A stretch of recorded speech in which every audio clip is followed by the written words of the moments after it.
Good evening. Welcome to our December Parent Advisory Community Meeting. Tonight's meeting will be a little short with the information that I have for you guys, and the bulk of our meeting will focus on our mental health presentation. If you have not done so already, please do sign in. Tonight we are going to focus on just some important dates, some resources that I have available for you all, and then move forward with our mental health presentation. So, as you all should already know, but if you do not, this Friday, the 19th, is a half day for students. Dismissal will be at 12:45. Um, Champions, if you have an aftercare student, is still open, but there will be no other after school programs, and students should be picked up at 12:45 for dismissal. Um, this is our last school day before winter break, starting on Monday until January 2nd. All schools and offices will be closed. Students return to school on Monday, January 5th. On January 19th, Martin Luther King Jr. Day, all schools and offices are closed. And then on January 24th, we will have our, what is this, second annual Polar Bear Breakfast. So our Polar Bear Breakfast is a Saturday morning event. Breakfast is served, and then we have various literacy and other activities available. Excuse me. This year we will have guest readers to do some story times from the Laurel Library. We'll have Wild Wheels STEM program, and they'll come to do some different STEM activities. We'll have games, some giveaways and prizes, and then we'll have some vendors there with some resources for um, summer camps and other activities that are available within our community. We do need some volunteers for that, and I'll be posting a link if you would like to sign up to be a volunteer for that day on Dojo soon. As far as our resources, at the beginning of November, we were able to start a food pantry at school. So we do have some non-perishable items on hand. We also have some gift cards and different vouchers and coupons for various food places if you are in need. So please do reach out if ever you need to get some items from the food pantry or you may need a gift card, anything like that. In our Parent Resource Center, we also have uniforms, coats, hats, gloves, shoes, toiletry items, toilet paper, cleaning supplies, household supplies. All of those things we do have on hand at school. So I know that I post in the monthly newsletter and also on Dojo when I get like an abundance of things, but know that we do have things on hand consistently in the school. So if there are any needs that you all have, please do not hesitate to reach out to me and let me know exactly what it is that you need. Um, on the third Tuesday of every month, we do continue to have our Hungry Harvest fresh produce and grocery box distribution. Um, we get 100 boxes per month, and you do have to pre-reserve your box. This month, I tried doing the 4 p.m. to 6 p.m. distribution versus the during the day distribution. I do think that we are probably going to stick with the 4 to 6. Um, what happens is if you reserve a box, then you make that reservation. You come between 4 and 6 p.m. on that third Tuesday, you pick up your box. After 6 p.m. on that Tuesday, I do stay for a few minutes just in case some people want to come and still pick up their grocery box.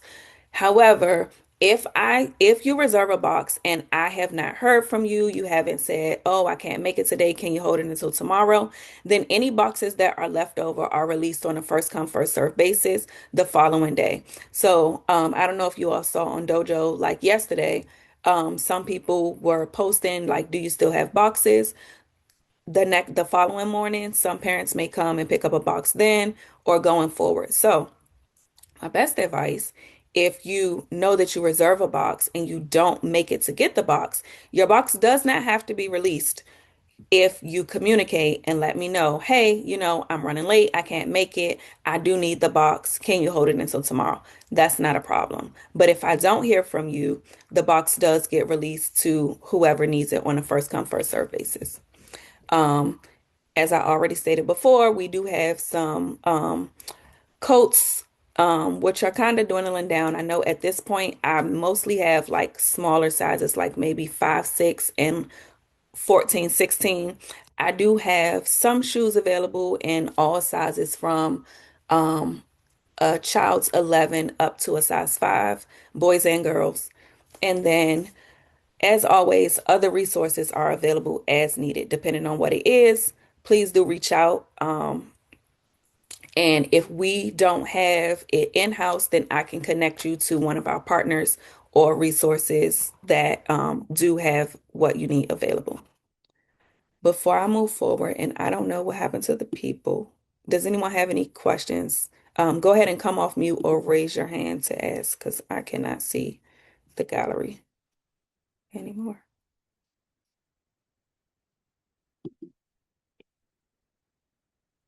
Okay. Seeing none, I'm going to move forward. So tonight we have a mental health professional, Mr. Thomas Skeeter from Milestones Mental Health, and he is going to give us a presentation on peer mental health support during challenging times. We have just come off of a federal government shutdown. It's the holiday season. There are a ton of things going on right now that could be causing us a lot of anxiety, a lot of challenges. So Mr. Skeeter is going to share um, some important information with us. Let me go back to your presentation. Yeah. Um, where'd it go? Here we go. No, thank you very much. Well, first of all, Narabia, thank you for having the foresight to invite me to come speak. I think we talked back in the spring of last school year. So I really appreciate the opportunity to share this information with the parents as well as yourself. And this is a framework that I've developed that I'm sharing across platforms with multiple organizations and parents. So I just want to give you guys first an opportunity just to kind of learn a little bit about me. My name is Narabia shared, is Thomas Skeeter. I'm a native Washingtonian, but I actually grew up in PG County. So I grew up in the Langley Park, Adelphi, Hyattsville area, and I actually went to University of Maryland College Park as an undergraduate student. I went ahead and then went to Loyola University in Baltimore to do my master's in clinical mental health counseling. And I did a postgraduate program at Georgetown University. Professionally, I own my own private practice here in Laurel, probably about 10 minutes down the street from Montpelier. And I work with individuals, couples, families, but I really have a heart to serve and to help educators as well as students. So I'm so thankful just to be here and share this program with you guys. Now, my presentation today is not a monologue, it's going to be a dialogue. So I'm going to ask that you guys can participate if you feel up to it. And we can utilize the chat as a way for you guys to put your information in to share. This is an interactive program. And my goal is that by the time I'm done presenting today, you will have some takeaways about gift, drift, shift, and uplift that really brings forward like counseling and being able to do the necessary things to build up resiliency, but we'll do it in lay people's terms. So if everybody is cool, I'm gonna go ahead and get started. So let's first jump into exactly what give, drift, shift, and uplift is. So give, drift, shift, and uplift. And Narabia, you can just go to the next slide if you want to. Uh, it is it's a mental health framework that I utilize to help people build resiliency. And so you can go to the slide that says what is resilience if you don't mind. So resiliency is the ability to bounce back from challenges, adapt to change, and keep learning. And it's not about perfection, it's about recovery, reflection, and connection. And one of the goals that I have is to help parents and educators not only develop resiliency for themselves, but also model that behavior and then also begin to teach it to our young students. And so I think one of the most important things first is to look at what each person possesses as a gift. Now, it's interesting, we are in very challenging times. I mean, Arabia talked about the government shutdown and how we've had to deal with that. You know, the holiday season brings its own sense of challenges for people who may be experiencing loss from family members or not being able to necessarily have the things that they feel like they need. Just yesterday, I met with a student athlete from Brown University who is a Maryland resident. And she was home after the mass shooting they had there. So there's so many different things that are going on that test our resiliency. And so as we're being tested on a day-to-day basis, the platform that I put together, it really helps first people identify not what's wrong with them, but what's strong with them. So one of the first questions that I'm going to have for each person that's here today in our meeting is to just identify one or two gifts that you possess. And so, like, I'll give you an example. Even though I operate under the title and office of a psychotherapist, my true gift is that I'm a people builder and a team builder. So no matter what framework you put me in, I can be a coach, I could be a consultant, I can be volunteering at church. You're always going to see me in a role of operating as a people builder and a team builder. So one of the first questions that I have for all the participants here today is to just jot down and put in the chat one or two of your gifts, one or two of your gifts. And these are things that just come naturally to you. They're strengths and they're things that you tend to do well. And then the Raven, I don't know if I can, I can see the chat. Let me see it. Yep, okay. Somebody said hospitality and organization. Lauren, thank you for that. Okay, Pamela said, I'm a connector and a writer. Thank you. Oh, Catherine, you said patience. Excellent. Let me see if anybody else gonna put something in the chat before I move on to the next one. Okay, Sheena, she said verbal communication skills and compassion. Thank you. These are all wonderful gifts, and I appreciate you guys sharing. Naravia, you said you're a connector. Yeah, I can definitely see that. Anybody else have anything they want to share? Thank you, everybody, for participating and putting your gifts in the chat.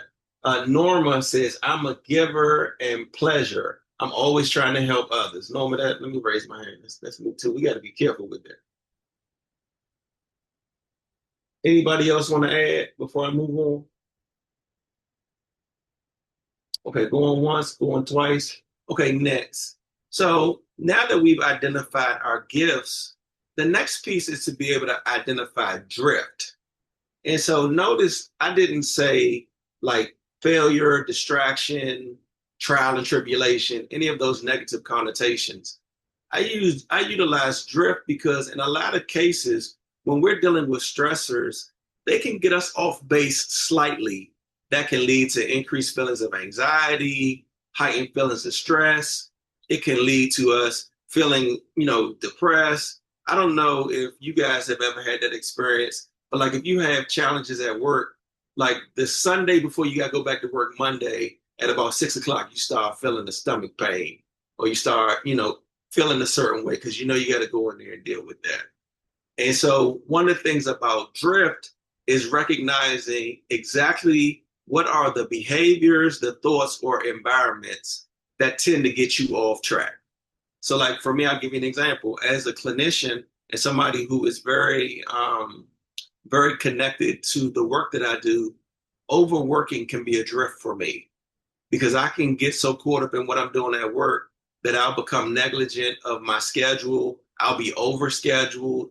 I'll throw off my sleep cycle. And so overworking can be a drift. Another drift for me can be when I'm in places where I don't feel like I'm being heard. Like, so not being heard can be another drift for me.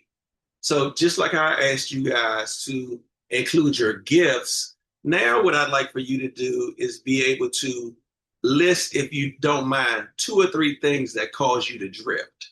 What are two or three things that cause you to drift?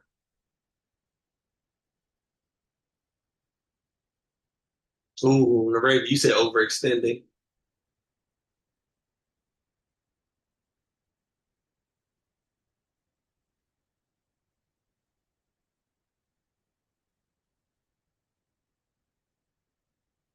Mm. Ashley says when I have too much on my plate. Mm. It's a theme I see here. Distractions, time management, Pam, yes. Inability to know when to take a break. Come on, Arabia. Doing too much in the role of hospitality, taking on more responsibilities. Thank you for sharing that, Lauren. You guys are giving great. Sheena says stress and too many tasks that I can handle. Hmm.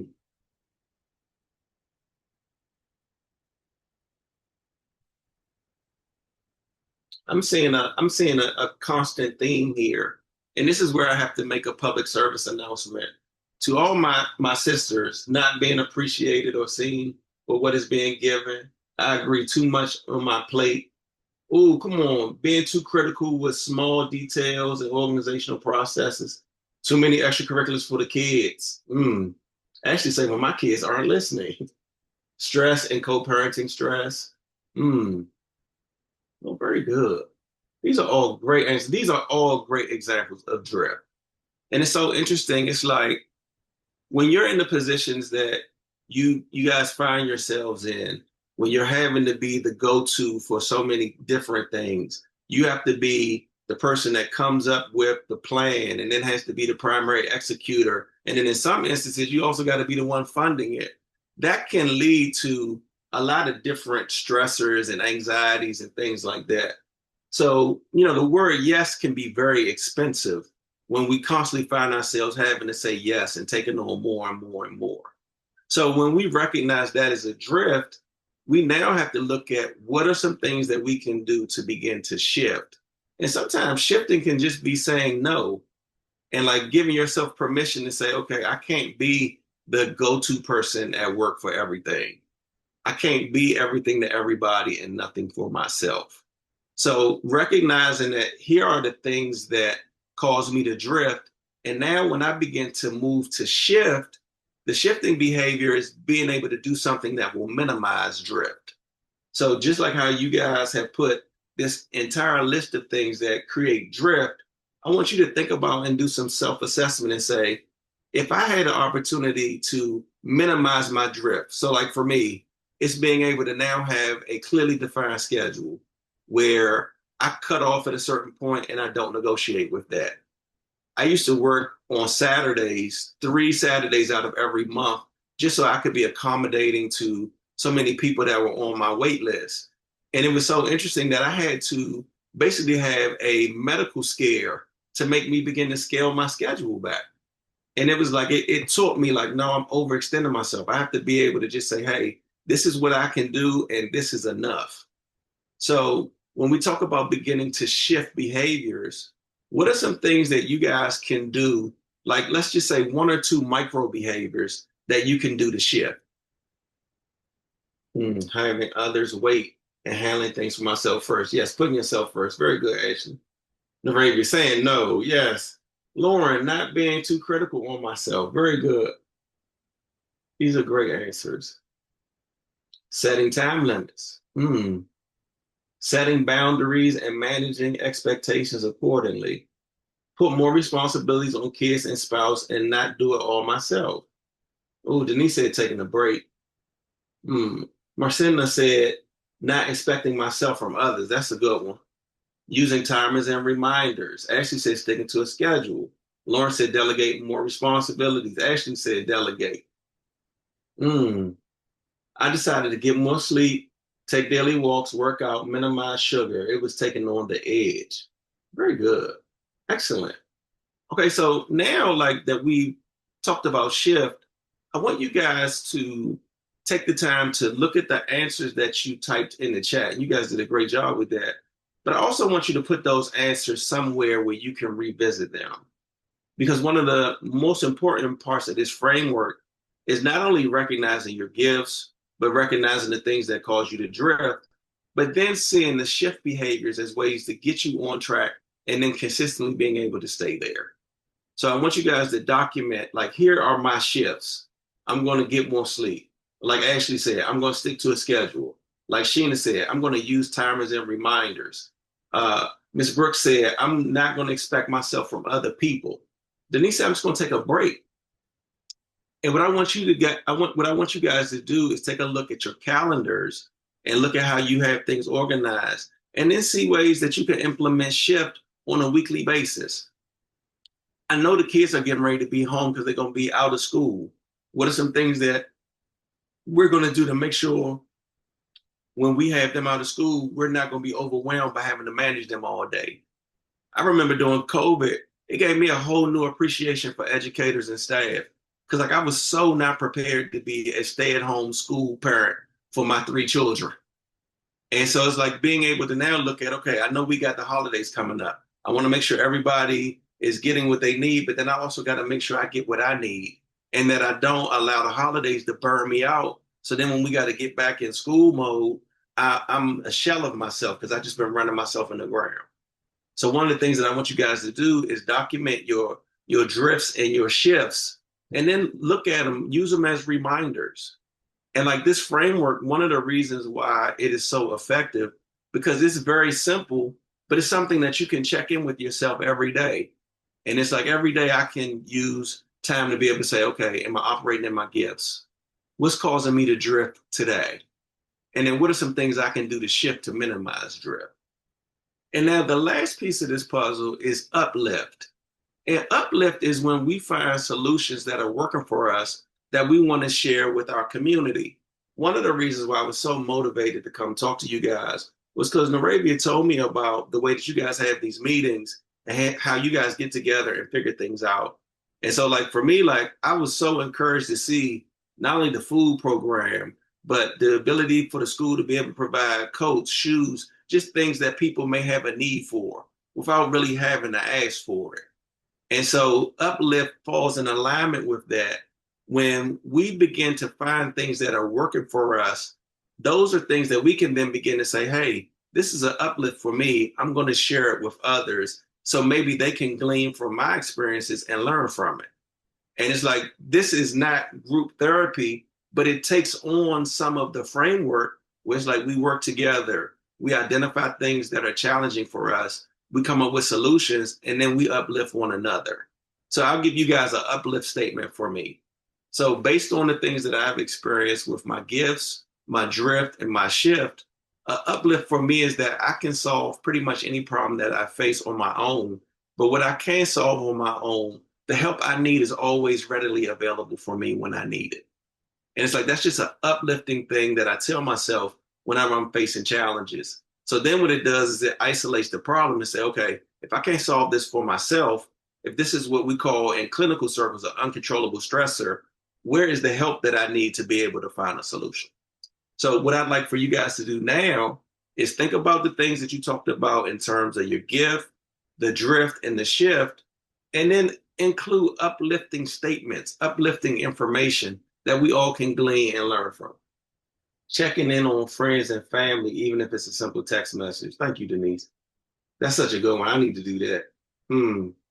Pam said, I'm learning to share more responsibilities with others rather than feeling like I have to do it all. Lauren said, I can compliment others on their area of strength when I'm delegating responsibilities. Very good. And if you don't have anything fully fleshed out, that's absolutely okay. You can take time after this meeting, or even sometimes when you're on your way to work, just driving and think about, okay, what's an uplift I can give myself today? What's something that I can share? What's a note I can put in my child's lunch, or I can put in a book bag that'll raise their mood when they read it. Excellent. Okay, I'll give you a couple more seconds. Okay, here we go. Showing appreciation and supporting those that support me in their time of need. Very good. Okay, 2 more seconds and then we're gonna move on. Okay. Oh, let me see what we got. I got a flood of them now. Reflecting on what to be thankful about every day. Very good, Catherine. Sheena said, I can still be impactful without being primarily responsible. That's very good. Norma said, listen and support others if needed. Very, very good. Very good. Excellent. Okay, I'll give 2 more seconds to see if anybody else wants to put a cap on it. These are all great answers, and I'm so appreciative of y'all's participation. Okay, Naravia, let's move to our next slide. I want to begin to talk about how we can take this and use this framework, not only for kids, but teachers, staff, parents. The reason why this framework, well, first of all, okay, let me get some feedback. How was this for everybody? Well, wasn't this easy? How did you guys feel about it? I think it was a And good exercise. Thank you. I was Go gonna say, ahead. feel free to unmute you guys if you like to just Yeah, if give, you want to just speak freely. yeah. Thank you, Narave. Thank you for that. But I did also think that that was a good exercise. Yeah, and so like what this does, yeah, I'm enjoying this. Thank you, Ashley. What Gift Drift Shift and Uplift does is it gives us an opportunity to not only have conversations, but really do real-time assessments where we can look at what's going on in the lives of our peers, like whether that's our partners, the teachers, the staff, or the students. And it puts it in a way where it's not off-putting. It invites like collaboration. And so one of the reasons why I came up with this framework was because I'm working with a lot of young people in therapy, and a lot of times their parents bring them to me because the children just don't have the language to say what's going on with them. So, like I gave you guys the example yesterday that I was working with a child from Brown University. And it was interesting. One of the things that she said to me, she was like, Mrs. Skeeter, when I got off the plane from Brown, the only thing my mother asked me about was whether or not I had to take a final exam. And she was like, I had just come out of a situation with a room where the gunman attacked the people. I was in that same room taking a test 2 days ago. I was 4 minutes away from being where he was when those shots started. And she was like, I just felt like my mother didn't have the necessary language to even ask me the right questions. And so sometimes when we're dealing with young people and when we're dealing with other adults, being able to utilize these tools, it gives you an opportunity to first say, instead of focusing on what's wrong, we get to look at what's strong in people. So it humanizes the individuals and it allows them to be able to look at their life through the lens of here's my strengths. And it's like one of the things that I really enjoyed about how you guys put stuff in the chat, everybody was conscious that they had some strengths. And even though we had people who had some similar strengths, we also had some people that were unique in their strengths. So I really appreciate the fact that we were able to identify that. And then, like, we don't criminalize in this framework people for having drift. We all get distracted. We all have permission to have bad days. And so, what drift does is helps us identify the patterns that we're dealing with that may be creating consequences that are not good for us. So, whenever we look at drift, it's like, okay, what are the patterns that I'm doing right now? Oh, I'm overworking. And when I start overworking, I start eating unhealthy. When I start eating unhealthy, I start feeling guilty about it. So I stop going to the gym. And it's like all those patterns are related. And so when we begin to look at like, okay, what's causing me to drift right now? It allows us to do a level of self-awareness and self-assessment to where then we can hold ourselves accountable and say, okay, I need to make this a little bit different. And then like when we're talking to, let's say, students, even if they're young, you can make this conversation with them very easy and just say, hey, okay, what are the things you're doing well in school right now? Oh, well, I'm getting up, I'm going on time every day. Okay, good. I sit in the front of my class. Good. I help the teacher. Very good. What are the things that you're not doing well? Oh, I'm not turning in all my work. Or when I come home, I might be on my tablet too much. Or I may not help empty out the dishwasher, even though mommy asked me to. Okay, so what are some things you could do differently? Oh, well, I could just start doing stuff the first time I'm told. Oh, really? You could do that if you wanted to? Yeah, I think so. Okay, so why don't we do that? And then you ask the student, okay, now give me an uplifting message. And the kids, they'll shock you with the stuff they come up with. I have had children tell me when I set the example of doing everything right, everybody else in the house follow what I do. And so it's like we have the opportunity to use this framework to not only tap into our kids and see what's going on in their world, but also be able to give them some tools they can use when they're dealing with challenges that they may not want to talk to us about. So it creates consistency, it builds empathy, inclusion. And then this is also something that they can do amongst themselves as well as, from a parent or teacher to student, but it can be student to student. So it really creates space where people can connect in an even better way. And post COVID, one of the things that I saw was a real lack of connection, and the kids were having some social anxiety challenges. And this framework really does help with that. All right, let's go to the next slide, Arabian. Okay, so organizational implementation. My goal is to implement this program and get it across to about 20,000 students in the year of 2026. I'm at the point now in my career and in my private practice where I want to make institutional and organizational change. So I'm looking at being able to take this framework and implement it amongst all tiers of students. And it's like in terms of the different needs that they have, this framework, it actually gives everybody an opportunity to feel seen, to feel heard, and to have some buy-in in terms of what they're dealing with. And it's also really good because you can also identify if people have needs that go beyond their current levels of care. So it's a great tool for teachers to be able to utilize and say, hey, when I'm using, this framework and I'm talking in gift, drift, shift, and uplift language, I notice that this child may or may not be responding in a way. This may be time for them to see a counselor, or maybe they have to go even another level of care just to make sure that they're okay. But it's a great tool as a touch point to be able to, kind of manage not only behavior, but just be in the loop in terms of what's going on. Let's go to the next slide, Narrative. Okay, so the role of teachers and staff is to be able to model this language. And I had said teachers and staff in the slide, but I also want to include parents. So we want to model this language. So at some point every day, have a check-in. Hey, what's going well? What were the things that, happened today that, maybe threw you for a loop or you couldn't deal with? Then what are some things that we could do differently? Do you feel like you could do it on your own or do you need some help? And then being able to always end it with an uplifting message. Hey, I'm so proud of you. Or I think you're doing a great job. Or, hey, we're going to get through this together. But being able to model this language on a daily basis gives us an opportunity not only to connect, but to allow the kids to be seen and heard in meaningful ways. And I feel like the teachers, the parents, and the staff, you guys are what I call CEOs. And by that, I mean y'all are chief example officers. So y'all are able to really set the example and set the tone.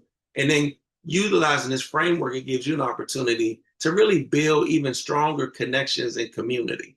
And it really just gives you an opportunity to integrate an emotional check-in as part of your routine. All right, let's go to the next slide, please. Okay, peer support and safety. Yeah, okay, so now peer support is not therapy. So what we're not doing with gift, drift, shift, and uplift is diagnosing anybody or labeling anybody.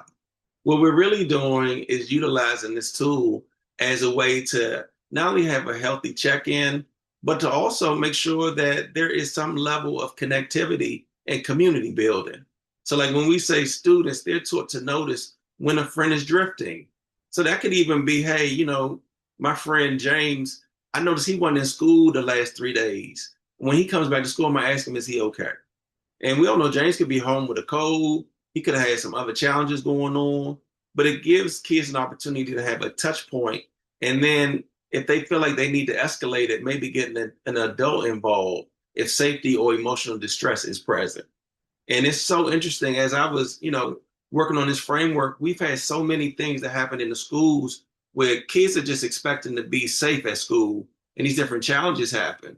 And sometimes they happen for people outside of the school, but sometimes there's stuff that's going on inside of the school and people just are not aware of what's going on because we're allowing people to kind of suffer in silence. So like this really promotes connection, not secrecy. All right, let's go to the next slide. Yep, family and school partnership. Now, y'all have already worked today. Y'all have done a lot of different things. And the fact that y'all took time out of your schedule to come to these meetings, that already shows me your level of connectivity and your commitment to your child's education. And so this platform and this framework, it really also supports that. And it's like the goal is to create a shared culture where children can identify and express their needs. Adults can respond consistently and calmly. And it's like the teachers and the families can be on one accord when we're using the gift, drift, shift, and uplift framework.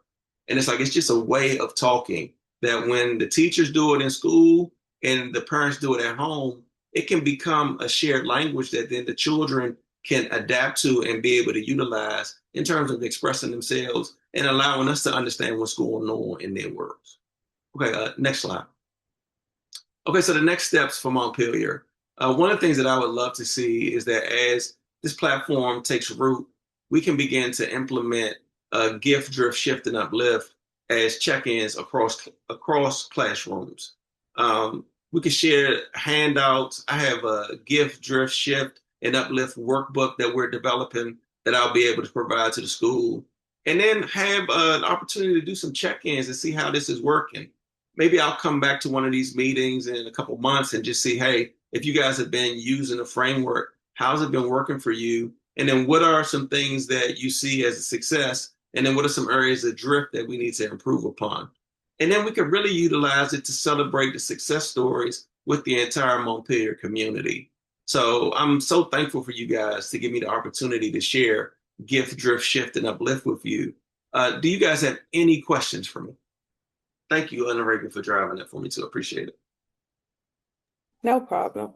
Mhm. If you have any questions, any comments, anything you would like to share with Mr. Skeeter, please do feel free to come off mute and share them now.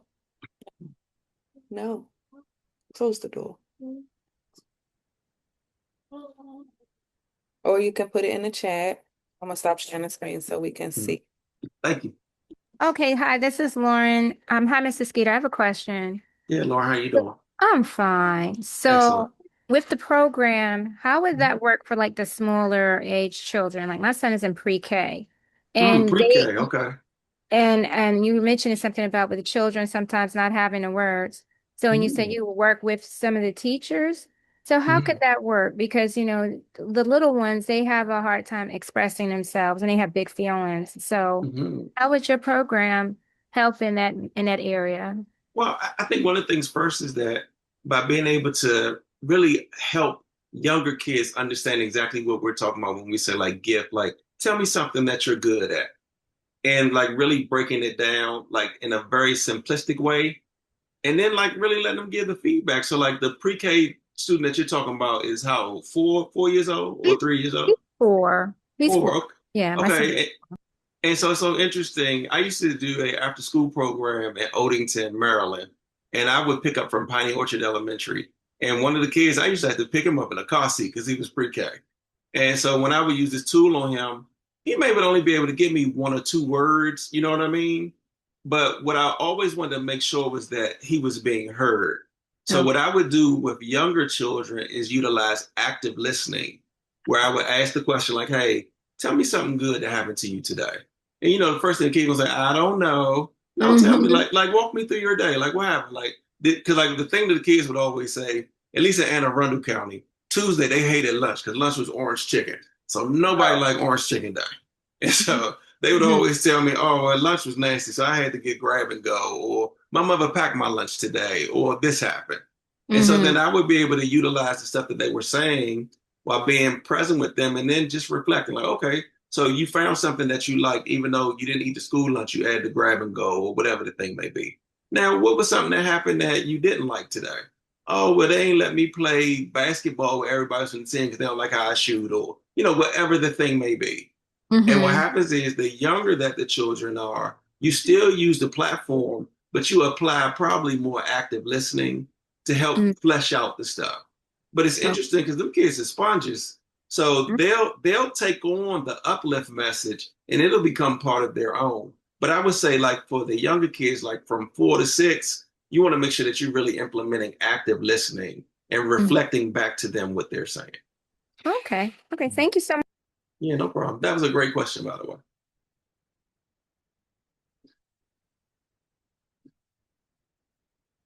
Anybody else? And you can ask anything. Please feel free. Do not feel nervous. We are all at home here. We're all on the same side. It's all about educators and students and doing the best things we can for them. Hello. Um, Hello. I have a child who's older, and even Mhm. though I'm trying to like inquire about the ways that things they're experiencing are impacting them, I'm Mhm. actually receiving like less communication. It's very much I don't know. And I'm just like, Mhm. well, use your own words to describe it. And I'm still not actually making any progress with that, even though Mm-hmm. he has an expansive vocabulary and is encouraged to share. He just wants the conversation to stop. Is this child 15? How old is this child? 9. 9 years old? No, so this is the thing. Sometimes our children, their personalities are not such where they're, overly verbose. But what I would do is just use it as a touch point and maybe do it like at dinner or some other time. So like when I utilize this with elementary school age kids, I don't try to look at it as an interrogation process. It's really just getting them used to being able to give you some level of self-reporting. And so like I know if you ask a kid like how was the day, first thing they'll say is one word answer, fine. Or it was okay. Or stop asking me all these questions, mom. But one of the things that I want you to think about is ways that you can integrate their world into gift, drift, shift, and uplift format. So, like, let's say, for instance, they have a favorite thing. You could ask them, like, why do you like this so much? And what is it about it that's good to you? And then, like, begin to extrapolate it in that way. And it's almost like you have to use, like, your wisdom as a way to try to pull some of these answers out of them. And then if they're still really standoffish, maybe you utilize a friend, get them to start talking in that way. If they have buddies or partners or whatever. Because the key is really just to get the kids in a space where they feel comfortable being able to share. And we do it in non-confrontational or non-evasive ways, if that makes sense. But that's a great question. And that's 9 to about 17, to be honest with you. That's what you're going to see. Oh, I'm still here. I'm just thinking about it. I felt very much like it was a behavior that I would anticipate later in life, but it's here now. And I'm just still trying to like find ways to show like that I'm not uninterested, but not like force the conversations. I just don't want to disengage because I don't want to go through that you don't take interest in me thing, and like I do, but you don't, you're unresponsive. So it's not interrogation, but it's also not like pawning off my connection and my, level of involvement onto someone else. Because I guess I feel like the conversation that a peer would have with them would turn into something that he doesn't want to share with me because I'm not a peer. And like, I feel that my being an authority figure is a barrier despite me not actually trying to have those confrontational conversations. I just want to know, and I can't infer or tell him how his own experiences are affecting him because I don't know how they are based on what I observe, because that is an outside look. If he's feeling a type of way about those experiences, I cannot decide how that feeling is affecting him. Okay, so demonstrate to me, like I'm your 9-year-old. Okay. Demonstrate gift, drift, shift, and uplift to me using language that you feel like would be effective for him. That is a challenge. So I know he's skilled at reading. He's very inquisitive, and the things that he likes, I see that he like wants to know more about them. He will explain them to me, and he will explain them to anybody. No, but okay, so demonstrate it to me. Give me a question. Come on. Um, he seems interested in like, why are you interested in game programming right now? Okay, no, very good. And what's his name? He's Sean. Okay, so the question that you would say is that, Sean, what is it that you like about game programming? And what do you think he would say to you? I don't know. He'll actually go into more detail about the game programming. He likes playing games, but maybe I'm reaching a little too far into like trying to know how he feels about things that he doesn't like. Like on that end, he's very free flowing with information. But when it comes to the like, what are those drifts? I don't get those drifts from him. I'm observing the drift and I can't pinpoint what the drift is representing for him. Like, I think it represents a bunch of consequences to him. And so Hmm. he'd rather not broach the subject with me, but I just keep seeing the distance go between what I know he's capable of, Hmm. and it just occupies so much space in our relationship, it feels like, and I don't want it to. I can't Hmm. force the drift to go away because, as you said, we all have drifts. I'm not trying to Hmm. force it to go away. I And just the want drifts to may be able change. to, yeah, be The able to drifts may better change over handle it. time. Well, but so this is the thing. First of all, let me acknowledge you. The fact that you're even thinking along those lines is you're already on the right track. It's really now just trial and error, continuing to try to find ways to draw the information out without being invasive. And so, like the fact that you're thinking about it, the way that you talk about Sean, I could tell you already like connected and you're looking for ways to pull the stuff out of him. And it's also then just understanding his personality type. I mean, he may be really introverted in terms of talking about stuff that he's uncomfortable about, which is okay. And it's really just checking in. And like, I guess the thing that I want to say, this is not like pass fail. This is something that like we're looking to develop over time. So even if in the very beginning he may not be comfortable or he may not be totally forthcoming, like the term we use is healthy disclosure. He may not be fully disclosure to you because he looks at you as mom and as the authority figure. Over time, what gift, drift, shift, and uplift does is it kind of takes you from being just an authority to a person that just cares about them. And it's like once people know how much you care, they don't really care about how much you know. They really just want to then be able to open up to you, and it's really creating that safe space.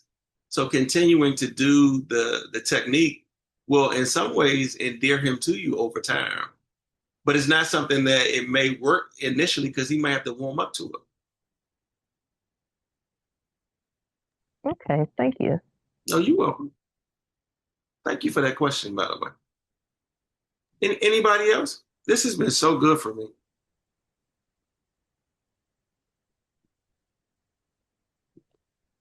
So I will say thank you very much. It's been good for me as well, and I'm sure we all can agree. Thank you very, very much for sharing with this presentation with us. How can they contact you if they wanted to? Can you put that information in the Yeah, chat? I absolutely can. So I will put in the chat my email, my website, as well as my work phone number. And so this is T3 Skeeter at Milestones MHLLC.com.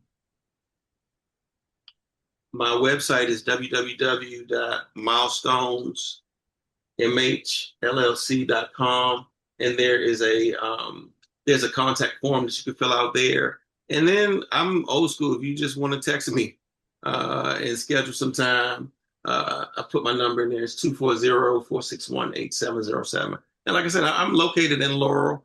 I've been here now for about 6 years, just really enjoying working with this community and trying to help families and students and teachers the best that I can. Perfect. Thank you so much again for sharing this presentation with us. If you all don't have any additional questions, I'm going to drop the sign-in link in the chat one more time, just in case you did not have an opportunity to sign in. And as always, we appreciate you for joining our parent council meetings. And happy holidays to you all. I hope you all have a safe and enjoyable winter break. And we will see you back in January.